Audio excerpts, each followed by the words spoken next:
Assalamualaikum warahmatullahi wabarakatuh. Apa kabar sahabat beriman? Selamat datang di Magenta Islam. Azab kubur memang sangat mengerikan, dan mereka yang belum pernah meninggal pun ada yang sempat melihat dan merasakan bagaimana azab kubur itu. Sungguh menjadi pelajaran yang sangat berharga untuk sebagai renungan dan introspeksi diri kita. Terdapat kisah yang luar biasa mengerikannya pada seorang pegawai bank konvensional yang semoga bisa menjadi pelajaran bagi kita semua. Lantas seperti apa kisahnya sahabat beriman? Temukan jawabannya dengan menyimak video ini hingga akhir. Berikut kisah nyata azab kubur seorang karyawan bank versi dari Magenta Islam. Kematian merupakan sesuatu yang pasti terjadi dan tidak dapat lagi kita hindari. Namun kapan itu terjadi dan apa penyebab kita pergi, hanya Allah saja yang mengetahui. Semua itu hanyalah rahasia ilahi. Setiap muslim di dunia ini pasti berharap dapat kembali menuju surga Allah Subhanahu wa Ta'ala, agar tak lagi mendapat ujian dan siksa seperti ketika hidup di dunia. Namun sahabat beriman, tidak semua manusia akan mendapatkannya. Surga hanya bagi mereka yang menjalankan perintah Allah Ta'ala dengan penuh keikhlasan dan tanpa menjadikannya sebuah beban, seperti kisah-kisah yang ada di sekitar kita sekarang ini. Karena setiap kisah memberikan pelajaran yang luar biasa, mengingatkan kita pada hal-hal yang akan terjadi di masa depan yang tak mampu kita duga. Sebab sahabat beriman, apapun yang terjadi di sekitar kita memberikan pelajaran yang luar biasa besarnya. Allah Subhanahu wa Ta'ala memberikan ganjaran pada setiap hambanya yang berbuat dosa, entah ketika hidup di dunia ataukah di alam kematian kelak. Seperti kisah seorang pegawai bank yang hidup dengan segala kelebihan, berbuat baik kepada sesama, namun ternyata ganjaran baginya ketika kematian tiba lebih mengerikan dan menyiksa. Maka mari kita simak kisahnya lebih dalam.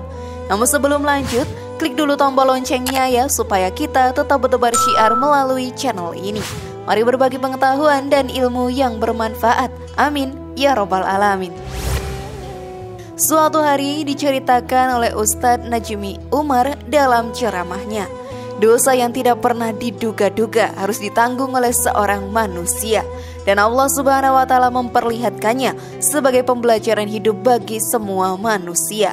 Beliau sahabat beriman adalah seorang mantan kepala cabang bank konvensional, dikenal sebagai pribadi yang baik oleh para karyawannya, rajin puasa Senin Kamis, selalu bangun malam untuk tahajud, rajin mengaji, dan rajin sedekah.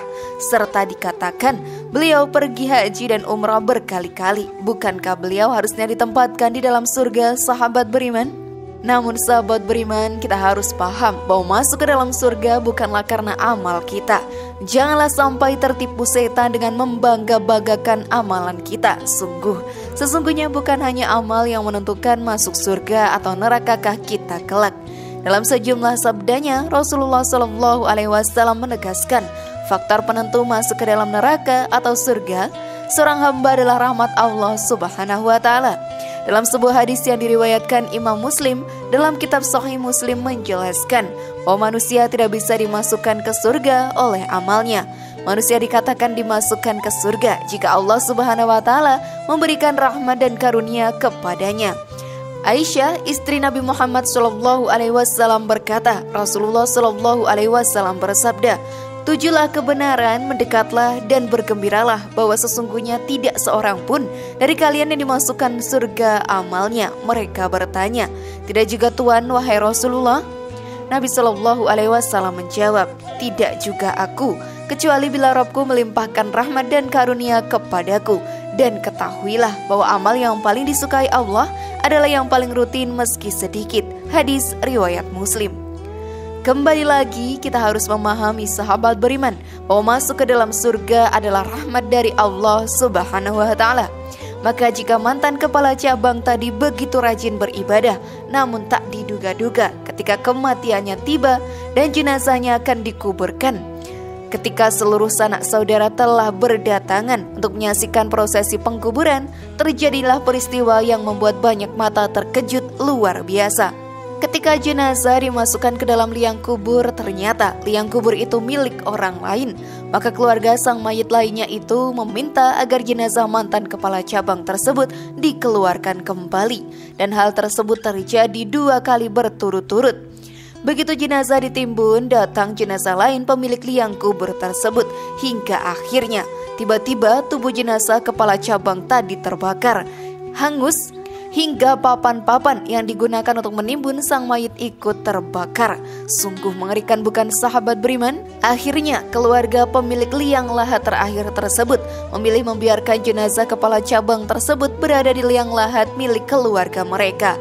Setelah kejadian mengerikan terjadi di depan mata, lalu sebenarnya dosa apa yang ia tanggung sahabat beriman? Jawabannya adalah dosa riba. Seluruh bentuk transaksi riba akan membawa akibat buruk, dosa besar, malapetaka, dan menjerumuskan para pelakunya kepada jurang kenistaan, serta mendatangkan bahaya bagi pribadi dan masyarakat, baik di dunia dan di akhirat. Semua orang muslim memahami riba adalah kotor, haram, hasil usaha tercela, tidak berkah, dan seambrek hal buruk lainnya. Karena itulah riba mendatangkan malapetaka dan bahaya bagi siapa saja yang ikut serta dan membantu mensukseskan transaksi riba, baik dia pemodal, peminjam, penulis, dan bahkan saksi transaksinya, atau hanya orang yang memberi bantuan harta dan tenaga untuk melancarkan transaksi riba, atau menyewa gedung, peralatan kantor, dan transportasi untuk proses kelancaran transaksi riba. Atau sahabat beriman, sekedar memberikan motivasi dan rekomendasi bagi para pelaku riba, atau membela para pelaku riba dalam kasus hukum, atau melindungi mereka dan mengamankan para pelaku riba tersebut, yang intinya membantu transaksi riba terkutuk. Disadari atau tidak disadari, secara langsung maupun tidak langsung, mereka telah menyatakan perang terhadap Allah dan Rasul-Nya. Seluruh bentuk transaksi riba akan berakibat buruk, dosa besar, malapetaka, dan menjerumuskan para pelakunya ke jurang kenistaan, serta mendatangkan bahaya bagi pribadi dan masyarakat baik di dunia ataupun di akhirat kelak. Syekhul Islam Ibnu Taimiyah berkata, keharaman riba lebih berat dibandingkan perjudian, karena pengembang riba terdapat imbalan jelas dari orang yang kesusahan, sementara pemain judi terkadang mendapat keuntungan dan terkadang juga kerugian. Riba merupakan lambang kezaliman senyatanya, karena riba merupakan bentuk eksploitasi dan penindasan orang kaya kepada masyarakat miskin. Rasulullah SAW bersabda, takutlah kalian kepada kezaliman, karena kezaliman adalah kegelapan pada hari kiamat. Dan takutlah kalian terhadap sifat kikir, karena kikir menyebabkan umat sebelum kalian saling menumpahkan darah dan menghalalkan apa-apa yang diharamkan kepada mereka. Hadis riwayat Muslim.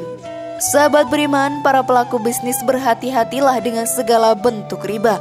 Rasulullah SAW mengabarkan kepada kita semua sebagaimana keadaan para pemakan riba. Imam Bukhari menyebutkan dalam kitab Syahihnya sebuah hadis bahwa Nabi SAW bersabda bahwa beliau bermimpi didatangi 2 malaikat, lalu mereka berkata, mari ikut bersama kami.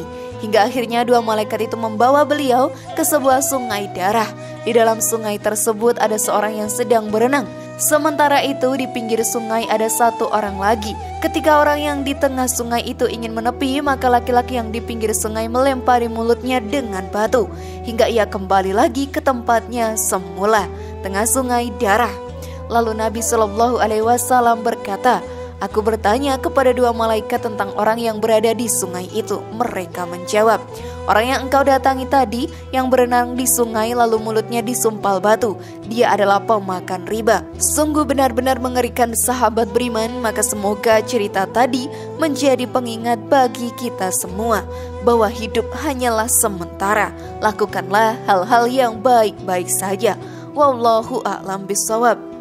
Sudah semakin memahami sekarang sahabat beriman? Lalu sudah siapkah kalian menjadi lebih baik sekarang? Semoga informasi tadi bermanfaat ya, dan membuat kita berpikir lebih bijak. Mari bangun Magenta Islam ini dengan cara klik tombol subscribe, like, share, dan aktifkan tombol loncengnya. Wassalamualaikum warahmatullahi wabarakatuh, dan jangan lupa tonton video yang lainnya.